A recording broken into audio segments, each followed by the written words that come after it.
దైవం మీద నమ్మకం ఉన్న ఒక వ్యక్తికి లక్ష్మీదేవత ప్రసన్నమై, ఇంక నేను వెళ్లాల్సిన సమయం వచ్చింది, రేపటి నుంచి శని రాబోతున్నారు, ఇన్నాళ్ల నీ భక్తికి నీకు ఏదో ఒకటి ప్రసాదించగలను, ఐశ్వర్యమా, ఆరోగ్యమా, అనురాగమా, ఏది కావాలో కోరుకో నాయనా అని అంటుంది.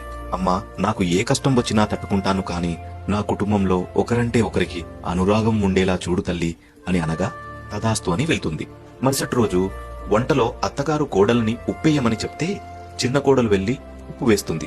పెద్ద కోడలు రుచి చూడకుండా తను కూడా ఉప్పు వేస్తుంది. భోజనానికి వచ్చిన పెద్దాయన రుచి చూడగానే శని ప్రభావం మొదలైందని తెలుసుకొని ఏమీ మాట్లాడకుండా తిని వెళ్లిపోతాడు. తర్వాత భోజనానికి వచ్చిన పెద్ద కొడుకు మొదటి ముద్ద పెట్టుకోగానే నాన్నగారు భోజనం చేశారా అని అడిగి చేశారు అని తెలుసుకొని తను కూడా ఏమీ మాట్లాడకుండా భోజనం చేసి వెళ్లిపోతాడు. చివరగా భోజనానికి వచ్చిన చిన్న కొడుకు కూడా మారు మాట్లాడకుండా భోజనం చేసి వెళ్లిపోతాడు. ఆ తర్వాత ఒకరొకరు తన భర్తలు భోజనం చేశారని తెలిసి వారు కూడా మౌనంగా భోజనం చేసేస్తారు.